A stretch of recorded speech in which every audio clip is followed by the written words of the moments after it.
actually, so I was just saying to Cindy when I met you, I was like, what is those little balloons? What is she doing? How did you like even start doing them? So when I was doing events, I had a pastel garland to do. It was a grab and go, but it was about 10 foot. And it just, I used to like, kind of place it on my living room wall to see what it would look like. And then I thought, it just isn't giving anything, do you know what I mean? Yeah. So then I started to put more of these together, the same way as that I was building my garland.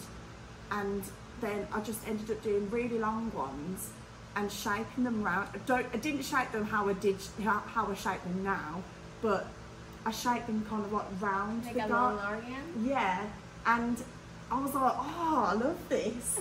And then as I got a little bit more confident with styling and a little bit more experimental, I would say, I started to create different shapes and manipulate them a little bit more.